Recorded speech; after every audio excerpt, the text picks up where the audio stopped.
अस्सलाम वालेकुम। प्रोग्राम और सुनाए के साथ मैं हूं इम्तियाज़ अहमद कुरैशी।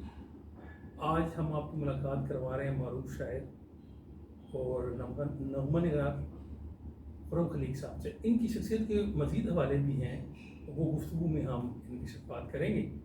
अस्सलाम वालेकुम सर।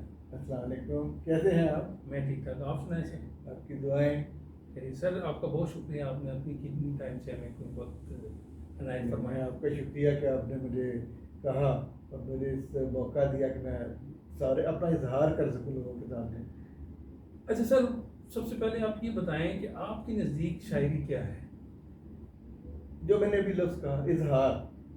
शायरी जो है वो इजहार है कि मैं अपने आप को अब क्या महसूस कर रहा हूँ और मैं उस एहसास को दुनिया तक कैसे पहुँचाऊँ। तो मेरे उसके लिए दो दिन तो होते हैं, एक ज़राए।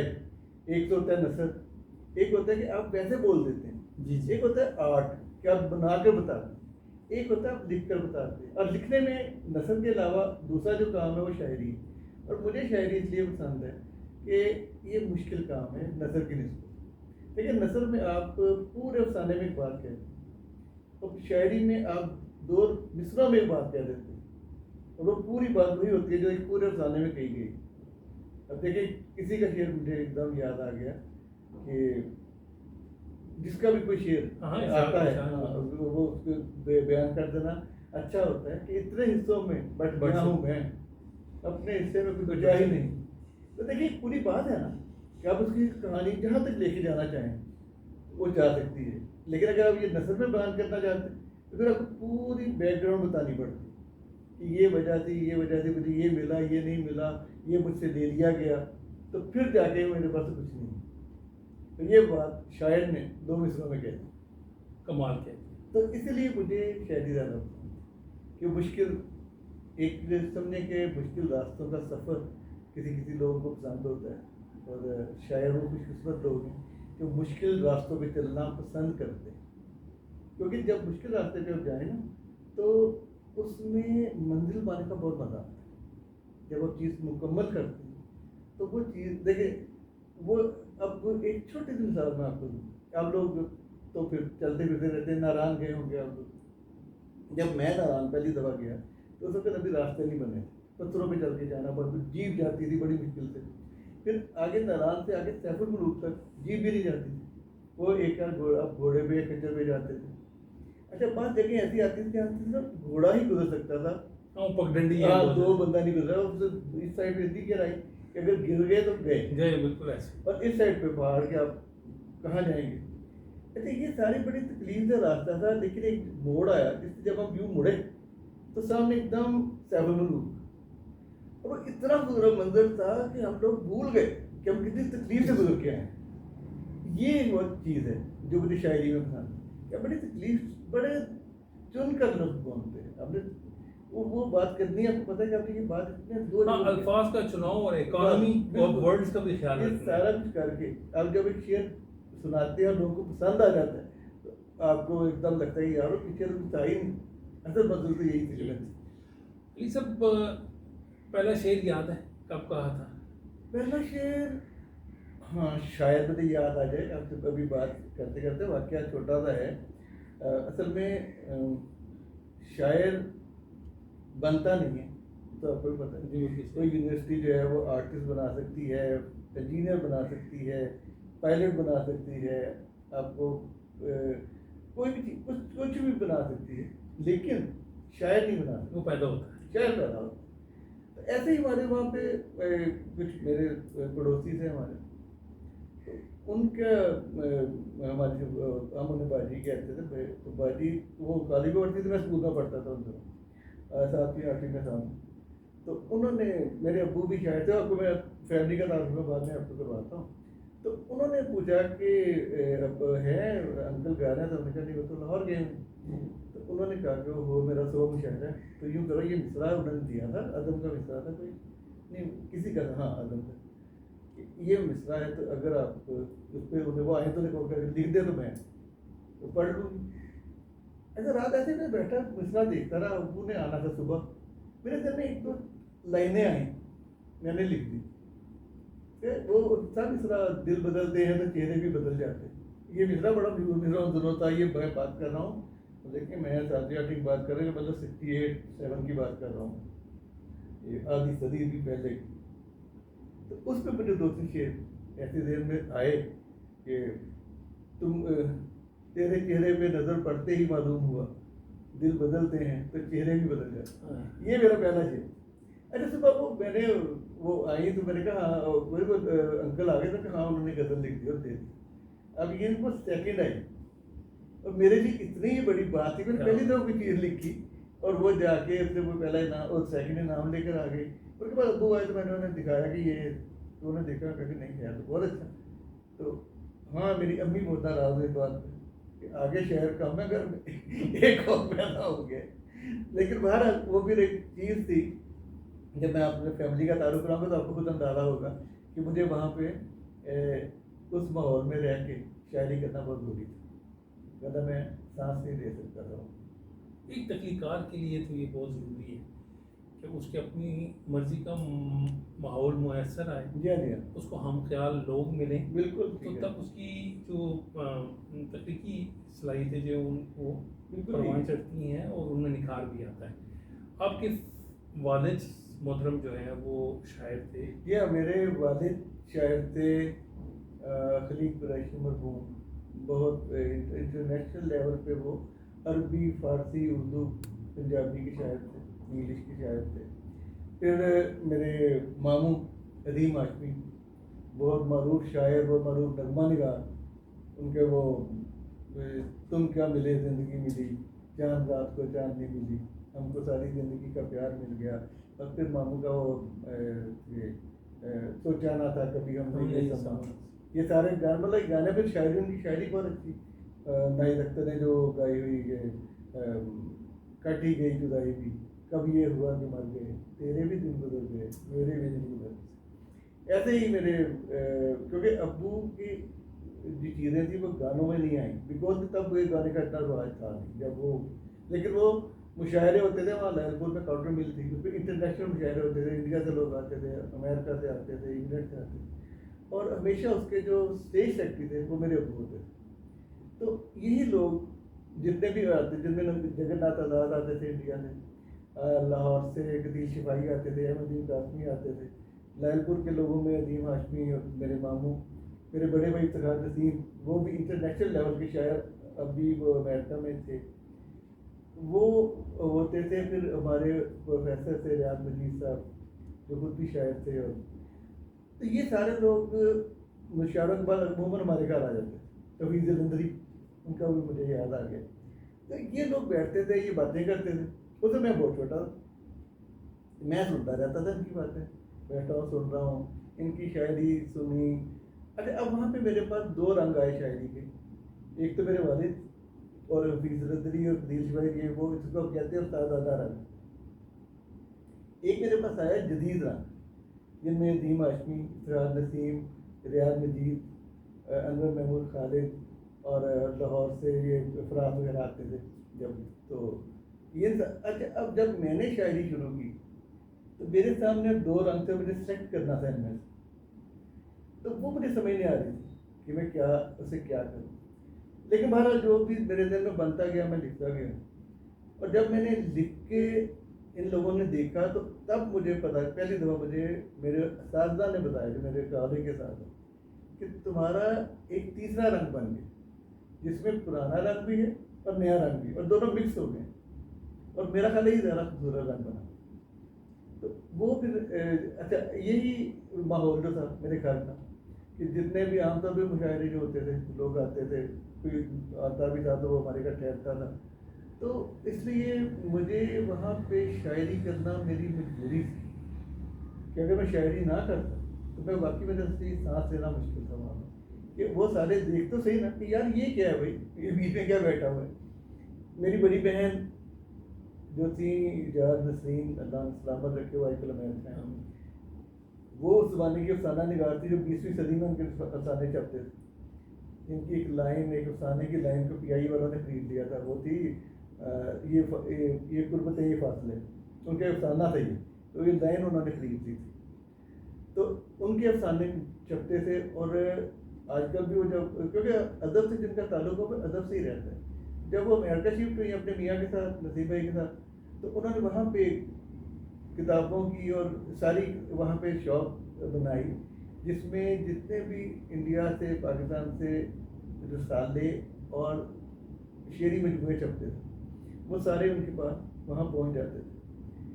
और बड़ा मज़ा आता था कि जब आप अमेरिका जाएं और शिकागो में हो, और एक जगह है डेवन, जिसको दीवान कहा जाता है आमतौर पर, आप दीवान में जाएं तो वहाँ एकदम आपको उर्दू में एक बोर्ड नजर आएगा, उसका नाम है किताब घर, और वो किताब का मेरी बहन का। जबरदस्त। हाँ, तो उसमें ये सारी आपको जितना भी उर्दू लिटरेचर है वो आपको सारा उसमें मिलेगा। तो वो कह रहे थे कि हम उर्दू को तरवीज देने के लिए यहाँ बैठे, अगर हम भी इंग्लिश साले बेचने शुरू करेंगे तो फिर बहुत सारे लोग बेचते हैं। तो उन्होंने सारा उर्दू का जितना लिटरेचर आता था नया, नसरी भी और शायरी, वो सारे उन्होंने अपने यानी ज़ुबान की भी खिदमत और अदब की भी खिदमत। अदब की भी खिदमत, ज़ुबान की भी खिदमत, और ये बड़ा ज़रूरी है। देखें बात सुनिए, ज़ुबान सबसे अहम चीज़ है। मैं ये समझता हूँ कि देखें, ईरान तरक्की पे, चाइना तरक्की पे, सारे लोग मजबूत हैं अपनी अपनी जगह पे, जो इंग्लैंड वो क्योंकि अपनी ज़ुबान पे पकते हैं। हमारा प्रॉब्लम क्या है कि हम अपनी ज़ुबान से हटके, मेरे ज़िंदगी के एक हिस्से में एडवर्टाइजिंग का भी आया, तो अब उसमें क्या मैंने देखा कि यहाँ पे जो उर्दू लिखने वाले हैं और इंग्लिश लिखने वाले, उन दोनों में एक फ़र्क है। क्या फ़र्क है? एक तो ये कि हालांकि इंग्लिश वालों का जो सारा मवाद था वो छपता था 25% जो साले और उसमें या उर्दू वालों का 75%, लेकिन उनकी दिखाई जा रहा था। तो ये मुझे कुछ थोड़ी सी हैरत हुई कि जब मैं वहाँ पे तरक्की करते करते अपनी खास सतह पे पहुँचा, तो इंटर्नशिप के लिए यूनिवर्सिटी के बच्चे बच्चियाँ आते हैं, तो आते कहते थे सर नहीं, हम इंग्लिश में करेंगे तो उर्दू। मैंने कहा था क्यों उर्दू में नहीं करेंगे? आप लोगों को हम यहाँ तैयार कर रहे हैं पाकिस्तान के लिए, इंग्लैंड के लिए नहीं, अमेरिका के लिए नहीं। आपने अगर कुछ बनना है, आप कुछ बनेंगे तो हमें तब फ़ायदा है कि आप पाकिस्तान के लिए कुछ करें, उसको सर्व करें। हाँ, और वो सर्व करने का बेहतरीन तरीका कि आप उर्दू। तो उनमें से कुछ लोग तो समझते थे, लेकिन कुछ लोग जो माली फवायद को सोचते हैं, उनके जहन में ये था कि नहीं, उर्दू तो एक आम सी चीज़ है। क्या कह रहा, हालांकि उर्दू कोई आम सी चीज़ नहीं है, सारे जहाँ में धूम हमारी ज़ुबान की है। अभी भी वहाँ पे बैठ के लोग काम कर रहे हैं, चाइना में जहाँ भी उर्दू पे काम हो रहा है। अब देखिए, वहाँ से आके भी उर्दू सीख कर आते हैं लोग, वहाँ उर्दू पढ़ाई जाती है यूनिवर्सिटी में, और यहाँ नहीं। यहाँ पर आपकी मतलब आपका मुल्क जो है उसमें उर्दू जो है उसकी उसको हैसियत नहीं है जो बाकी मुल्कों में। मैं बाहर जब भी जाता हूँ, अमेरिका गया या इंग्लैंड गया, तो मुझे अच्छा लगता था वहाँ जब उर्दू ये मुशायरे हमारे होते थे, उर्दू मुशायरे होते थे, पंजाबी मुशायरे होते थे, तो लोग बड़े शौक से सुनने आते थे, क्योंकि उनको एक तशरीही होती थी। तो आमतौर पर इंग्लिश बोल बोल बोल बोल के उनका दिमाग खराब हुआ था, जुबान भी खराब हुई होती, तो फिर वो सुनने आते हैं, चलो हम सुने। अच्छा, यही मैं देखा कि सिर्फ जुबान की बात नहीं है, खानों की बात नहीं। अब इंग्लैंड चले जाएँ, अमेरिका चले जाएँ, आपको वहाँ पे जो इनके होटल बने हुए हैं, मैनचेस्टर में मैंने लाल किला देखा, खान बाग भी देखा, शिकागो में मैंने। अच्छा, वहाँ पे ज़्यादातर वहाँ के मुकामी लोग बैठते हैं, क्योंकि उन्हें शौक होता है नई चीज़ खाने का। हमारे लिए तो वो चीज़ें आम चीज़ें, उन्हें नहीं। अच्छा, इसीलिए वो शायद उर्दू भी सीख। और हमारे प्रॉब्लम ये है कि हमारी इस यहाँ तक वजह सीख रहे हो ना, एक नई चीज़ हमसे सीखी, हमारे तक मजबूरन सिखाई जा रही। और जब मजबूरन भी चीज़ आप सीखते हैं तो आप उनके नज़रियात को भी अपने ऊपर तारी करते हैं। आप एक और मतलब आप ना अपने रंग में रहते हैं ना किसी के रंग में रहते हैं, आप एक और ही रंग बन जाता है, जिसकी आपको समझ आती है ना लोगों को। ऐसे ही। अच्छा सर, गज़ल की तरफ आते हैं। आपने बहुत दिलचस्प गुफ्तगू की और सकाफ़त के हवाले से बात की, और गैर मुल्क की सकाफ़त में, उनकी हकदार में, और वहाँ जो है हमारी उर्दू को किस तरह से फ़रोग़ दिया जा रहा है और उसकी क्या अहमियत है, ये हमारी नौजवान नस्ल को उस तरह से नहीं पता। बिल्कुल नहीं पता, ठीक कह रहे हैं। और आपकी गज़ल के हवाले से मैं बात करूँगा कि गज़ल की तरफ कैसे आए, और मैं नगमों की और गीत के हवाले से, एडवर्टाइजमेंट के हवाले से, वो हम बाद में बात करेंगे। आप अपनी कोई गज़ल सुनाएंगे या गज़ल पे कोई बात करें? गज़ल पे मैं गज़ल सुना भी दूंगा, खैर मैंने लिखी है तो बहुत सारी गज़लें लिखी है। मेरा तकरीबन किताब की शक्ल में तैयार है, लेकिन मैं अभी उसे थोड़ा सा रोका हुआ है, मैंने एक ख़ास वजह से मैं आपको बता दूंगा। तो उसमें ये था कि गज़ल में वही बात जो मैंने पहले की थी कि आसान से रस्तों में कहाँ रस्ते मुसाफिर, यारब हो मेरी राह में कुछ संगे गिरा। और तो वो उस संगे गिरा की तलाश में कि और ज़्यादा मुश्किल हो, तो मैंने नज़म बहुत कम लिखी, बहुत कम नज़म लिखी, क्योंकि वो भी ज़रा ईजी थी। उसमें आप आपके पास एक बन जाता है रास्ता और आप उसमें फैलते चले जाते हैं, फैलते चले जाते हैं। गज़ल में फिर आप वहीं आ जाते हैं कि आपने एक बात कहनी और आपने दो मिनटों में कहनी, आपको उसका एक अपना लुत्फ़ आता है शायद। और ज़्यादातर लोग तो, बल्कि लोग तो इतने आसान वो कहते हैं आसानी तरफ आसानी में आ गए लोग कि वो नज़म से मोरा नज़म और मोरा नज़म से आज़ाद नज़म पे आ गए और आज़ाद नज़म से नसरी नज़म पे आ गए। आप कैसे देखते हैं इसको? मुझे नहीं पता, देखिए बात सुने। अब मैं अगर कहूँ कि ये जो है ये लकड़ी का एक सोफ़ा है, तो है ये लकड़ी का, ठीक है, लेकिन ये लकड़ी का ना हो, मैं फिर ये कहूँ वो है तो नहीं ना। तो नसरी नसरी जब साथ लगे तो नज़म कहाँ से आती? आप एक चीज़ मतलब आप ये कह सकते हैं कि हमने एक अच्छी लाइनें लिखी, अब ये उसे नज़म नहीं कहते। नज़म एक नज़म होती है, नज़्म ज़ब्त जिसे कहते हैं, उसमें 2 लाइनें बनती हैं या 1.5 लाइन बनती है, कुछ भी बनता है, तो आपने उसको दरमियान उसमें अपने आप को समोना होता है। अगर आप उसमें नहीं आप उसमें पाबंद है ना? हाँ, आप उसमें पाबंद है। अगर आप उसमें पाबंद नहीं रहेंगे तो नज़म नहीं रही, नज़्म ज़ब्त तो नहीं रहेगा, और फिर शायरी भी नहीं रही। वो भी शायरी भी नहीं, आप कहेंगे फिर भी कि नहीं ये मतलब मैं ये समझता हूँ कि एक शायर बहुत अच्छी नसर निगारी करता है, नसर निगार अच्छी शायरी नहीं करता, क्योंकि उसे आदत ही नहीं होती छोटी चीज़ में आने की। जो नसर निगार है वो शायरी नहीं करेगा, लेकिन शायर जब नसर निगारी करेगा तो जुमले खूबसूरत लिखेगा, क्योंकि उसको मिसरे बनाने की आदत होती है। तो मिसरे के जो बुनत होती है वो जब आपके ज़हन में हो तो आप फिक्रा भी अच्छा लिखेंगे। मतलब जब आप एक अच्छे लफ्ज़ और अदबी अल्फाज का चुनाव करेंगे, हाँ जी, तो वो हम हाला उसमें मुरस्सा, मिसरे में मुरस्सा तो होना ही है। बिल्कुल ठीक है। और वो फिर उसके मानी भी फिर जाहिर बात है उसी तरीके से जब आप बिल्कुल बनाते हैं, ऐसा उसके बिल्कुल मानी ऐसा है, बिल्कुल ऐसा है। खूबसूरत हो जाएंगे। तो कोई गज़ल अगर आप सुना मैं 2-4 शेर आपको एक गज़ल के सुना देता हूँ। मैं ज़्यादा लंबी लंबी गज़लें नहीं लिखता, Please. मैं ये 4 होते हैं 5 शेर होते हैं, मेरे अच्छा। 3 शेरों की भी है, 3 शेरों की गज़ल भी है मेरी। होता कि चले जाना मगर जाने से पहले ध्यान में रखना। अरे इस गज़ल में एक नज़र आप एक चीज़ और नोट कीजिएगा जो मैंने आपको पहले कही कि जब जदीद और कदीम रंग जो इकट्ठे हो गए मेरे भाई तीसरा रंग आ गया। ये आपका अपना रंग है ना, बेसिकली आपका अपना ये अस्लूब मेरा, है। हाँ। वो तो ये उस कुरान रंग की करीम है। की गज़ल जो है जहाँ लिखी पढ़ी जाएगी वो ऐसे वो अपना एक डिक्शन बिल्कुल, लेके आएगी। बिल्कुल। अब देखिए बहुत मारूफ उस्ताद नवाज है नफीस अहमद, जी बिल्कुल। उन्हें गज़ल बहुत पसंद है और उन्होंने बकायदा गाई, और वो उन्होंने इसके मुझसे लेकर गए कि नहीं मुझे नहीं पता, मैं छोटी छोटी बहरें छोड़ो तो ये बहर लंबी है लेकिन मुझे ये गज़ल पसंद। तो ऐसे ही जो पसंद करने वाले लोग हैं वो उनको अपनी चीज़ मिल जाती है। तो इसमें थोड़ी सी बहर लंबी लेकिन मज़ा आपको शायद आएगा कि चले जाना मगर जाने से पहले ध्यान में रखना। चले जाना मगर जाने से पहले ध्यान में रखना, पलट आने की ख्वाहिश याद से सामान में रखना। क्या सामान है। पलट जाए। देखिए उसमें अब एक चीज़ जो मैं इसमें कहना चाह रहा हूँ, देखिए बिल्कुल रंग वही है जो पुराना है कि चले जाना मगर जाने से पहले जाना। अब ट्विस्ट आपको दूसरे विषय में मिली और वही फनकारी है, वही फनकारी है। वरना तो आम सी बात है ना, सामान तो सारे रखते हैं, बिल्कुल सारे, लेकिन सामान जो सामान है, में क्या रखना है, क्या रखना है?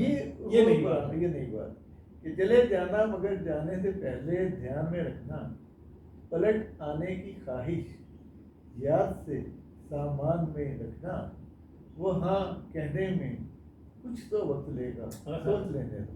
हाय हाय क्या अच्छा है। वो हाँ कहने में कुछ तो वक्त लेगा, सोच लेने दो। बहुत मुश्किल है साहिल से कदम तूफान में रखना। हाय हाय क्या वो अच्छा हाँ कहने में कुछ तो वक्त लेगा, सोच लेने दो।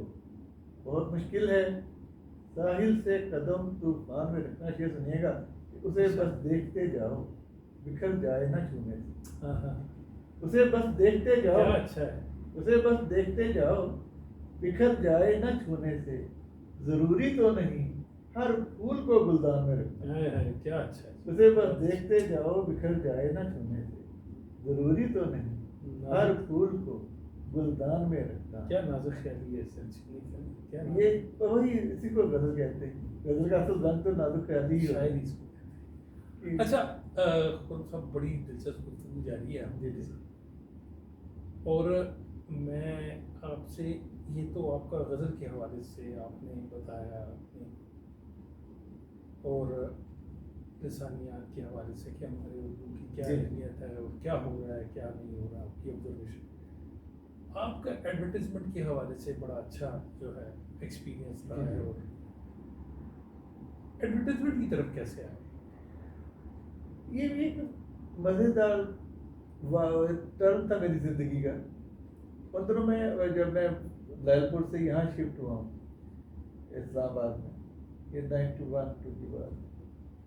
तो उस वक्त मैं कोई ख़ास काम तो मेरे जेब में नहीं था ऐसा, तो अभी आया ही था मैं, तो सोच रहा कैसे सेट करूँ। तो मुझे वहाँ से शिफ्ट होने में एक प्रॉब्लम थी कि उन दिनों मेरे फैज़ाबाद का पानी बहुत ख़राब हो गया। फैज़ाबाद आप उसे कहते हैं, लैलपुर, मैं तो लैलपुर ही कहूँगा। लैलपुर का पानी बहुत ख़राब हो गया था, उससे बच्चे भी वहाँ रहने शुरू हो गए। तो जब भी मैं दफ्तर में होता था, तो घर से फ़ोन आता तो यही आता था कि डॉक्टर के जाना।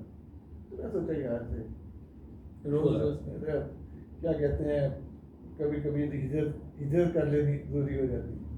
तो खैर यहाँ पे क्योंकि मेरे ससुराल यहाँ ही था, तो हमने वहाँ सोचा कि क्या शिफ्ट होते हैं और बच्चों को लेकर वहाँ चलते हैं, देखते हैं एक अच्छा ज़्यादा अच्छा माहौल वहाँ मिलेगा।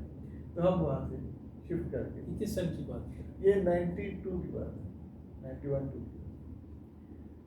तो वहाँ से आके तो मैंने यहाँ पे भी सोच रहा था क्या करूँ। तो मेरे दोस्त हैं अनवर मसूद साहब, हमारे बड़े अच्छे शायर, मज़ाहिया शायर हमारे, उनके बेटे हैं मार मसूद। तो मेरे दोस्तों में से थे, और वो उसमें थे अपना ओरिएंट एडवर्टाइजिंग। अच्छा, वो ऐसे बातें बैठे बातें कर रहे थे, तो उन्होंने मुझे कहा कि यार तुम शायरी तो करते हो, तो एक जिंगल तो लिखो तुम। मैंने कहा कैसे लिखते हैं? मैंने कहा जिंगल छोटी चीज़ है, थोड़ी चीज़, उसमें तो ये बताना है कि क्या है, जो चीज़ हम दे रहे हैं वो क्या है। मैंने कहा अच्छा क्या ब्रीफ क्या है आपका? तो मैंने बताया कि ऐसे ना कोई हुकूमत घर दे रही थी उनको, फ्लैट बना के दी, या स्कीम बनाई थी उन्होंने, वो हुई थी या नहीं मुझे ये नहीं पता। लेकिन मैंने उन्हें 4 लाइनें लिख के दी, वो उन्होंने अपने उसमें पेश कर दी, जो उन्होंने कंप्लेंट लेकर गए, और वो जो मेरी जिंगल था वो अप्रूव हो गई। वो अप्रूव हुआ तो उन्होंने मुझे कहा कि तुम क्या कर रहे हो? मैंने कुछ नहीं किया। वो आप क्यों कर रहे हो? यार तुम आ जाओ ना हमारे पास, तुम हमें ज्वाइन कर। मैंने कहा यार मुझे तो नौकरी का ऐसा तजुर्बा नहीं है इसका। मैं कहते नहीं आ जाओ, पता चल जाए क्या है, तुम्हें लिखना तो आता है, तो मैं लिखना तो आता ही, तुम देख लें। बस वो दिन और आज का दिन, मैं एडवर्टाइजिंग में के दोबारा कहते हैं ना कि बात दुनिया ऐसी होती है कि फिर जाने का दोबारा होता है, वापसी कराने कोई नहीं होता। तो बस उनके कहने पे मैं चला गया। फिर काफ़ी साल ओरिएंट में ही रहा, लेकिन ओरिएंट में मुझे ये था कि वहाँ मैंने सारा काम किया था जो कमर्शियल नहीं था, सरकारी किस्म का था, जिनमें कौमी बचत, फैमिली प्लानिंग, ह्यूमन राइट्स, इस पर मैंने बल्कि 13 किस्तें भी मैंने इस पर बनाई थी। अभी तक वो बड़ी बात वो चली, ये तब की बात है जब कि मैं बात कर रहा हूँ 93-4 की बात है, या 95 में मैंने बनाई, नहीं 98 में मैंने बनाई, 4 साल 5-6 साल बाद वो थे। अब तो ये है कि वहाँ से 13 किस्तें बनाई हमने ह्यूमन राइट्स के हवाले से, जिसके होस्ट करती थी फरियाल गौहर। और इसमें मुख्तलिफ किस्म के जो लोग थे ना, जो जैसे अगर तकलीफों के हवाले से आ रही है, तो हमने सिंध से एक वकील बुलाए थे, यहाँ से जो हमारे स्वाद के जो थे हमारे वो सिख थे, उनका एम पी ए थे, तो नाम से भूले हुए हैं कोई बात नहीं। तो वो होंगे। ऐसे ही जब बुकला के साथ इंसाफ के वाले से हुआ तो इंसाफ के लोग आए। ऐसे ही 13 किस्तें हमने बनाई, उसका टाइटल सॉन्ग भी मैंने लिखा। और ये बहुत अच्छा तजुर्बा था मेरे लिए कि मैं खुद उसमें एंकर में मैंने इन्वॉल्व हुआ, देखा कैसे बनते हैं क्या। फिर मैंने रिक्वेस्ट की अपने उनको, अपने जो हमारे बॉस थे महमूद हाशमी साहब, उन्हें के साथ मुझे लग रहा है कि जो मैं लिखता हूँ मैं कुछ ज़्यादा बेहतर प्रोड्यूस कर सकता हूँ, तो आप मुझे उसका मौका दें। वो बहुत अच्छे, उनसे मेरा बहुत अच्छा चल रहा था। उन्हें उन्हें मेरा काम पसंद आ रहा था। सीधी मैं आपको सीधी बात बताऊँ, सेठ लोग हैं तो उन्हें काम पसंद किसी का हो तो वो उसके साथ चलते हैं, ऐसे ही वरना भी उनको ऐसा ज़रूरत नहीं होती उसकी। तो उन्हीं दिनों वो उनका रेफरेंडम जब आया है, चलो प्रोड्यूसर। हाँ परवेज मुशर्रफ था, उसकी कंपेन मैंने बनाई। उसकी कंपेन को मुझे उन्होंने कहा कि ठीक है इसे प्रोड्यूस भी करो।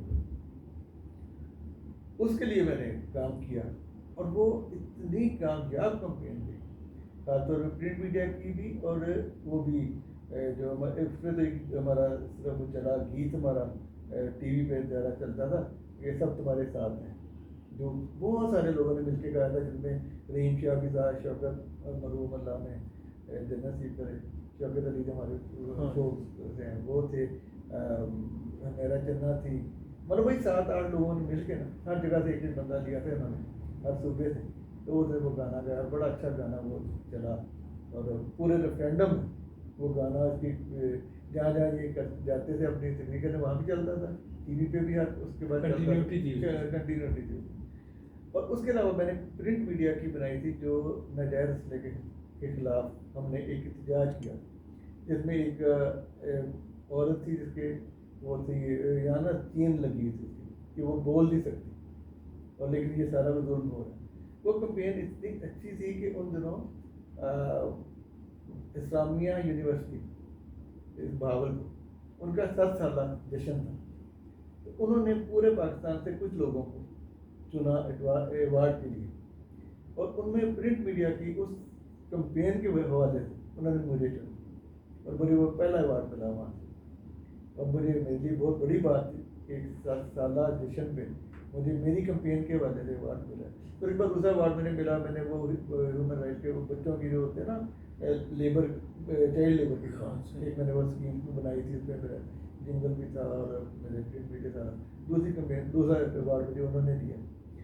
तो ऐसे ही मैं इन्वॉल्व होता चला गया, भी लिखना तो मुझे आता था और शायरी मेरी स्किल थी, ज़्यादा जिंगल उन्हें और आसानी होती थी मुझसे कि मैं कॉपी राइटिंग भी करता था, मैं जिंगल भी लिखता था, वरना अलग अलग लोग लिखते थे। उसके बाद प्रोडक्शन मैंने कोई शुरू कर दी, तो 3 शोबे मेरे पास आ गए एक के दफ्तर की, जिनमें कॉपी राइटिंग थी, जिनमें जिंगल राइटिंग थी, इसके ज़ाहिर फिर म्यूजिक वालों को भी अपने साथ रखा, और साथ उसके जो हम उसकी प्रोटेक्शन करते। तो वो बहुत कामयाबी मेरे लाने मुझे दी सारे सिलसिले में। बहुत अच्छा महमूद साहब, महमूद हाफिज साहब, अल्लाह ने सलामत रखे, खुश रखे, बहुत अच्छे बॉस थे मेरे। एक वो बॉस मुझे अच्छे मिले, और एक बहुत अच्छे बॉस मुझे मिले गुलरेज मोदी साहब। जब मैं जिन दिनों मैंने ओरिएंट छोड़ी है, वो कुछ और वजूहत थी वहाँ पर, और महमूद साहब कहीं और चले गए थे, कोई और आ गया, थोड़े से मसाइल पैदा हुए, तो मैं छोड़ के उनसे मैंने कह के नहीं कह के मैं अभी सीढ़ियाँ होता था, तो मेरे गुलजेर साहब को फोन आया कि क्या कर रहे हैं। मैंने कहा सीढ़ियाँ होता था। कहते क्यों? उनसे मेरी दोस्ती बड़ी। कहते क्यों? मैंने कहा जी बस मैं तुम नहीं तुम इधर गाड़ी, मैंने नहीं गाड़ी तुम इधर आ गए मेरे पास। फिर ये तो मैंने पता शायद तुम काम हो गए। मैं वहाँ गया और मुझे आगे तुम आ गए। अब किसी बंदे को तुम कल सुबह जाओगे, तुम्हारी दराज में जो जो तुम्हारी चीज़ें पड़ी हैं वो निकाल के ले आओ, ये तुम्हारी टेबल है, ये तुम्हारा यहाँ से तुमने काम करना। मैंने कहा वो थे उसमें इंटरफ्लो में। तो इंटरफ्लो में जब मैं गया तो मैंने उन्हें कहा कि मुझे तो मैं कर तो ये तो बहुत सारा काम तो मैं कर ही रहा हूँ, लेकिन थोड़ा चेंज भी चाहिए भी। तो कहते क्या चेंज करते आते? मैं कह मैं प्रोडक्शन भी किया, सारा भी किया, मैं इसको सारी चीज़ों को कहीं इस्तेमाल करना था। तो क्योंकि आपको पता है इंटरफ्लो वालों का वो भी है TV1, उन्होंने मुझे एज ए प्रोड्यूसर उधर भेज दिया। अब वहाँ पे मैंने पहले तो मैंने वो उन दिनों में नया नया बना, तो पहले यहाँ से जो स्टार्ट हुआ, तो पहले तो मैंने वहाँ पे इंस्ट्रूमेंटल के साथ म्यूजिकल प्रोग्राम बनाए, फिर थोड़े कीर्तन भी बनाए, फिर आगे मुहर्रम आ रहा था, तो मुहर्रम के हवाले से मैंने कुछ नई चीज़ें की जो मैंने लिख कर इंडियन का लिए। हाँ ठीक, मैं कि देखें हर TV वाले ने एक ख़ास सेट बनाया होता था, पीछे लाल रंग की लाइट जल रही है, आगे वो कांटे वाले पड़ी हैं, पीछे वो जल रहा है और वहाँ पे होता है। तो अब मुझे बताएं कि अब मैं इसे चेंज करना चाहता हूँ। कहते क्या चेंज करना है? मैं कहती मैं अगर आपको ये इजाज़त दे दूँ कि मैं ओरिजिनल जगहों पर जाकर दूँ जहाँ पे सेट ना बनाने में उनका बना बनाया सारा हो, मैं कहा कि तुम कर सकते तो करो। मेरे कोई दोस्त थे इन सारे इमामबाद गाँव, मैंने उनसे बात की और मैंने वहाँ पर शूटिंग की सारी। अब ज़ाहिर वो एक माहौल बना हुआ माहौल था सारा, तो वो बहुत ज़्यादा एक तो लोगों को पसंद आया। उसमें मैंने थोड़ी सी चेंजेस ये की कि मैंने इफ्तिखार आरिफ साहब जो बहुत अच्छे शायर हैं, आपको पता है, पीर नसीर मरहूम अल्लाह ने नसीब करे, वो बहुत अच्छे शायर, लेकिन मैंने इन्हें दोनों ने कहा कि आपकी चीज़ें तो लोग सुनते हैं, मैं ये चाहता हूँ कि आप अगर मेरे लिए कुछ कर सकते हैं तो आप मीर अनीस को पढ़ें, आपको मैं रिकॉर्ड करूँ, लोगों को पता चले कि मीर अनीस असल है क्या, क्योंकि शायरी उसे पढ़ने का तरीका क्या है, ये आप दोनों बता सकते हैं, आप बता नहीं मीर अनीस को पढ़ सकते। और उन्होंने मेरी बात मानी, मैं उनका बड़ा ममनून हूँ कि इन दोनों ने मेरी बात मानी और इन दोनों ने मीर अनीस को पढ़ा, रिकॉर्ड किया और वो बहुत चला, मुहर्रम के बाद भी चलता रहा सारा। फिर मैंने एक नई चीज़ ये की थी कि उसमें जो पूरे पाकिस्तान का तो सारा आते ही था, तो मैंने उसमें एक बीच में स्टार्ट रखा कि जिसमें जहाँ जहाँ पे मुहर्रम की मजालिस हो रही है इंग्लैंड में, अमेरिका में, और थोड़ा सा चलाते थे हम, यहाँ पे ये हो रहा है, वो फलां पढ़ रहा है, फलां पढ़ रही है, वो अब तो हर कोई कर रहा है। वो ये सबसे पहले मैंने हाँ, ये मुझे मुझे मतलब जो चीज़ों की मुझे खुशी है तो ये कि कुछ ट्रेंड मैंने यहाँ बनाए। जैसे मैंने रेडियो पे एक ट्रेंड बनाया, वो था सीरियल ड्रामा। जैसे हमने एक बनाया पे रेडियो लायपुर से, वो था जब 92 का वर्ल्ड कप हो रहा, तब मैं वहाँ से अभी वहीं, तो उसमें हमने क्रिकेटेरिया के नाम से एक मज़ाहिया सीरियल बनाया जो पूरे उसके चलता रहा, जब तक ये मैच चलता है वो चलता रहा, तो बड़े बड़े मज़े की चीज़ें हैं। ऐसे ही हमने एक उन्हीं दिनों कुछ पकड़े गए थे नशे वाले लोगों को, तो हमने उस पर पूरा बनाया। ऐसे ही हमने शादियों पे पूरा सीरियल जिसमें हर में वही कहानी चल रही होती थी, आगे चलती, जो ये पहले नहीं होता था। पहले ही होता था हर दफ़ा एक नया ड्रामा आया, हर नया पिक्चर, तो उसमें मैंने वो ट्रेंड बनाया था। और उसमें मैंने जो चंद कहानियाँ लिखी जिनमें थी जो हमारी रोमांटिक कहानियाँ थी, जिनमें मीर ईद रांझा, ससी बनो और सिंध वाली जो थी वो, और यहाँ इस्लामाबाद वाली पिंडी वाली जो थी, ये सारी हमने बनाई। और ये हमने बनाई सिर्फ 8-8, 9-9 मिनट। वो ऐसे के साथ नरेशन, एक बंदा पढ़ता था, बीच में कुछ सीन आते थे जिनको हम ड्रामाटाइज करते थे, एक लड़का लड़की बैठा होकर। इसी चीज़ को उठा के बाद में टीवी ने किए, टीवी ने बाद में किए, टीवी ने बनाए, लाहौर टीवी ने सारे ड्रामे बनाए हैं, लेकिन पहले हमने बनाए। तो ये हमारे लिए, जो मेरे लिए अच्छे मेरे टर्न है मेरी ज़िंदगी के, वो ये हैं जो मैंने आपके सामने पेश किया। बाकी ज़िंदगी चलती रहती है, ज़िंदगी आती रहती है, लोग आते हैं लोग जाते हैं, एक काम भी होते रहते हैं। बीच में फिर ऐसे ही वो अचानक गुलेर साहब को एक ज़्यादा कंपनी बनानी पड़ी एटीट्यूड के नाम से। एटीट्यूड उन दोनों मैं मुशायरे पे था, वहाँ पे शिकागो में था, तो शिकागो उन्होंने मुझे फ़ोन किया कि तुम कब आ रहे हो। मैंने कहा कि मैं उन दिनों अभी, ये 4 जुलाई की बात है जब मैं शिकागो पहुँचा, उसके बाद मैंने इंग्लैंड जाना था, तो वहाँ 14 अगस्त तक मुझे वहाँ जाना था। तो मैंने कहा मैं 14 अगस्त तक तो वहाँ हूँ। मैंने कहा कि देखो बात सुनो, मैं नई कंपनी बना रहा हूँ, तुम वापस कहाँ आओगे, वहाँ जहाँ हम, मैं जहाँ से आ रहा हूँ, जहाँ हम थे, या जो मैं नहीं बना रहा।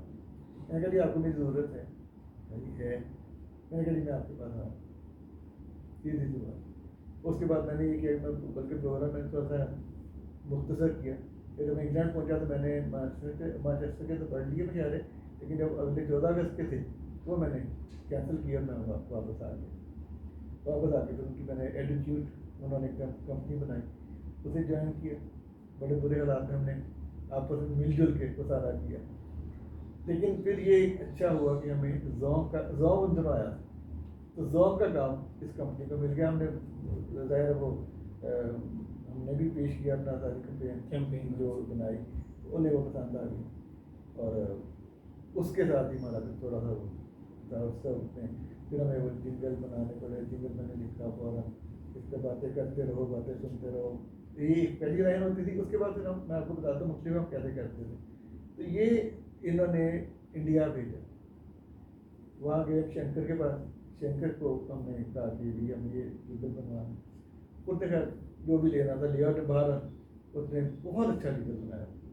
मतलब है 1 मिनट के जिंगल बहुत कम इतने अच्छे जिंगल होते हैं, और कभी यूट्यूब पे चले जाए सारी चीज़ें मौजूद हैं। तो वो करवा के हम वापस आए। तो जब 1 साल मुकम्मल हुआ तो चाइनीज़ ने कहा कि अब जो हमारे एनिवर्सरी आ रही है, तो इस पर हमें ये जो आपने जिंगल लिखा 1 मिनट का, हमें गीत चाहिए पूरा 3 मिनट। फिर हमने एक कहानी लिखी थी, उस कहानी पे मैंने फिर एक पूरा गीत बनाया, लेकिन लाइन पहले यही थी, बातें करते रहो, बातें सुनते रहो। और वो हमने सोचा कि मेरे दिन में एडवर्टाइजिंग ही थी, मैंने एडवर्टाइजिंग के हवाले से वो पहला गाना बनाया जिसे गाया ने वो शंकर को हमने कहा था कि हमने बनाना है, वो उन्होंने कहा भी आ जाओ, लेकिन उस शंकर का फ़ोन आया कि नहीं आना, तो हालात बड़े ख़राब थे उधर इंडिया के, तो आपने नहीं आना। तो हमने फिर कराची जा, वो वहाँ पे है क्या निशानी है, उन्हें हमने कहा कि ये ट्यून है, इसको तुमने बढ़ाना है, इसी सारे जो इसके वो हैं इसी हिस्सों को बड़ा करके, तो हमें 3 मिनट का गाना बना। तो फिर शफकत ने पहला गाना गाया, शफकत अमान तक इसको गाया था। शफकत अमान अली के बाद फिर हमने इसमें हमने एडवर्टाइजिंग की कहानी बनाई, जिसमें प्यार मोहब्बत का था कि एक लड़की बड़ी प्यारी सी लड़की है, वो आई है, जो वहाँ राइटर है उसको में वो मिलना चाहता है, और मिल जाते हैं। हम ये दिखाना चाहते थे कि मिल जाते हैं, खुशी वाली। नेक्स्ट उन्होंने कहा नेक्स्ट ईयर फिर उनका नया बनाया। तो उस वक्त मसला ये हो रहा था कि हमारी क्रिकेट टीम भी गई थी और हार के आ गई। तो हमने कहा कि नहीं वो नहीं, वो सेकंड हमने बनाया जो ये डेफ एंड डम्ब बच्चे होते, इनका स्कूल कोई नहीं था वहाँ पे जहाँ पे हम बैठे हुए, तो वहाँ के वाले से हमने ये बनाया। और उसमें भी पहली लाइन यही थी, बातें करते हुए बातें सुनते हुए। फिर कहानी में ये था कि वो बाहर होता है अपनी मिसेज के साथ, मिसेज उसकी वहाँ की होती है, बच्चे और वो होते हैं, तो वो देखते दिन ना कोई वो बच्चे इशारे बातें कर रहे होते हैं, तो उसे एकदम याद आता है कि मेरी छोटी बहन भी यही थी। तो मैंने उसे वादा किया था कि मैं तुम्हारे लिए स्कूल बनाऊँगा। मुझे बड़ा शौक था स्कूल जाने का, तो वो जा नहीं सकती थी बोल में, तो वो फिर जाके वहाँ पे ना वो सारा सोच के तो वो डिज़ाइन करते हैं, वहाँ से पैदा लेते हैं और वापस आते हैं और आके स्कूल बनाते हैं। तो ये एक बहुत अच्छा बेसिक था। ऐसे नेक्स्ट ईयर वो क्रिकेट का मसला आ गया। तो क्रिकेट के मसले में ये था कि हमारे हार भी गए कुछ, तो हमने फिर एक कहानी बनाई कि वो जो देता था कि तुम हार भी गए तो कोई तुम दिल जीत लिए, तुम लड़के हारे हो, ये हमारी सबसे बड़ी बात है। तो इस पर हमने गाना था। नेक्स्ट जो बनाया हमने, आखिरी जो मैंने बनाया था, वो था उन दिनों हमारे चाइनीज़ के साथ चल रहा था। अभी तो बहुत हो रहा है ना यार, तो चाइनीज़ के वाले से हमने सी पैक के हाँ वो एक बनाया कि आपस में ताल्लुकात इनको कैसे हमने कर, और वो अभी बड़ा शुरू किया। आप यूट्यूब पे जाएँ, कभी यूट्यूब पे आप देखें ही गाने, तो लिखें जोन ड्यू सॉन्ग, सारे गाने आ जाए, और इतने अच्छे बने हैं कि आप खुद महसूस करेंगे। कोई शक नहीं है, वो कैंपेन्स तो हम सुनते ही रहे हैं, और वो चीज़ें जो जोम की तो सारी कैंपेन लोगों को ज़बान बिल्कुल ऐसा ही है। और ये कैंपेन मकबूल भी हुई थी, बहुत मकबूल हुई, क्योंकि इसकी हमने बताया था, मैं आपको बता रहा था कि इसकी ज़ुबान तक हमने खुद बनाई।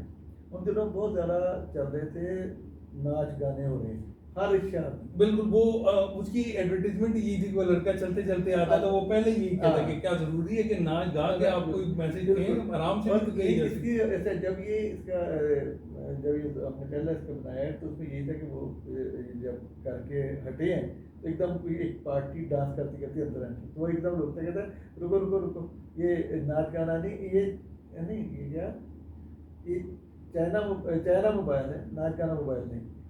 वो चाइना मोबाइल पहले किससे कहते थे ना, तब तो जोम तो बाद में नाम रखा गया, पहले जो मोबाइल जो था उसको चाइना मोबाइल कहते थे। तो ये हमने बनाई, फिर इसके अपने ऐसे ही जब बड़ा मुश्किल से हमने समझाया था चाइनीज़ को, जब हमने कहा ना कि सब कह दो, ये क्या है, सब कह दो क्या है, फिर उन्होंने बना के दिखाया कि ये देखिए ये इसमें होगा, और फिर जो चली तो फिर वो जो मुझे सबसे अच्छा अपना प्रिंट जो मेरा टीवी का सबसे अच्छा है वो ऐड था जो लोगों को बहुत कम पसंद आया। लोगों को पसंद नहीं, लोगों को समझ नहीं आई थी। आप यकीन करें इम्तियाज़ कि वहाँ पे जब मैंने वो ऐड लिखा है तो मेरे जो बॉस थे गुलजेर मोदी साहब, उन्हें मैंने पढ़ाया, मैंने दिखाया तो वो रियली वो उठ के खड़े, उन्होंने मेरे गले से दिखाया दिया। हमने जब वो वासे साहब जो उनके मार्केटिंग डायरेक्टर थे जोन के, उनको हमने सुनाया और मैंने उन्हें पहले कहा कि देखिए ये वो ऐड है जो मैंने लिखा है, जो मैं चाहता हूँ। एक ऐड वो है जो लोग चाहते हैं, वो आपको मैंने उन्हें दिखाया, उन्होंने पढ़ा, उन्होंने पढ़ के कहा, मैं आपको इसकी छोटी सी बात बता, पढ़ के कहते हैं कि यार दिल तो यही करता है यही बने, तो यूँ करो तुम उस बाकी को छोड़ो, ये बनाओ। मैं कही लोगों को समझ नहीं आएगी, कहते लोगों को छोड़ो, तुम्हें ऐड बनना चाहिए। ये था 14 अगस्त है। अच्छा, उसके बाद मैंने बुलाया सोफिया शाहिद, हमारी बहुत अच्छी को फिर उन्होंने बुलाया, मैंने कहा सोफिया आपसे ये इसकी नरेशन आपने पढ़ी। अच्छा, मैंने कहा वो यूँ था कि ऊपर से नीचे तक नेगेटिव लाइन है, पहली लाइन से लेकर कि हमारी आज़ादी हकीकत नहीं ख्वाब, हमारी आज़ादी ख्वाब नहीं हकीकत। इसके बाद तमाम जो थी कि क्या है यहाँ पे गोलियाँ हैं, ये है वो है, लोगों के पास तालीम नहीं है, कुछ भी नहीं है हमारे पास, और हमारे पास सारी सिर्फ से याद आते हैं। और एंड पे एक लाइन था कि हम चाहें तो इसे मिलकर बदल सकते। सोफिया ने बड़ी अच्छी कंपेयर थी, वो अपने ज़माने की मशहूर, उन्होंने पढ़ा, एक बार पढ़ा, दूसरी बार मैं कहा एक बार फिर पढ़ लें, पढ़ तो लिया यार, इतना नेगेटिव ऐड है। मैं कहा अच्छा चलो तुम ये करो, एक बार पढ़ो, एक बार ये पढ़ो, तो जब तुम ये लाइन पढ़ोगी ना कि हम चाहें तो इससे मिल के बदल सकते हैं, तो तुम ये तो पहले तुम ऊपर से पढ़ के नीचे आओगे, नीचे से ऊपर पढ़ना शुरू करो। इसमें मजा नहीं, मुझे आ रहा है मजा कि वो अब चेंज हो गया। जब उसने पढ़ा ऊपर नीचे और नीचे से ऊपर, तो वो रियली खड़ी हो गई, 3-4 लाइनें पढ़, देखिए क्या है, मैंने कुछ नहीं, इसे दोबारा पढ़ो। वो सारा ऐसा था कि ऊपर से नेगेटिव लाइनें आती थी और जब वो नीचे से ऊपर जाती तो वही नेगेटिव लाइनें सारी पॉजिटिव हो जाती। वो आप वो भी यूट्यूब पे जाएं, 14 अगस्त यार देखेंगे, हाँ 14 अगस्त पे लिखें जोन 14 अगस्त ऐड, 14 अगस्त ऐड, उसमें 2 ऐड आएंगे। एक तो वो नज़म है, वो लड़के ने वो पढ़ी, एक अदर लड़का है आर्टिस्ट टीवी का, उसने वहाँ पे कायदे आज़म के मज़ार पे वो पढ़ी थी, और एक नीचे ब्लैक कलर का वो है टीवी मतलब स्क्रीन पे वो लिखा हुआ है, अरे वो तलाश करने वो चलो तो ऐड है, वो जब चलेगा तो उसमें आप देखेंगे कि वो बिल्कुल यूँ ब्लैक स्क्रीन है। मैंने कहा था कोई बंदा नहीं इसमें आ, क्योंकि बंदा ज़रा आया तो लोग थोड़ी और, तो मैं इसलिए इसे ऐसे करना चाहता हूँ, इस खाली स्क्रीन पे सिर्फ लाइनें लिखी आ रही हैं, जब वो लिखी आ रही हैं, जब वो कहती है कि हम चाहें तो इससे मिलकर बदल सकते हैं, तो यहाँ से म्यूज़िक चेंज होता है, पीछे से एकदम परचम निकलता है,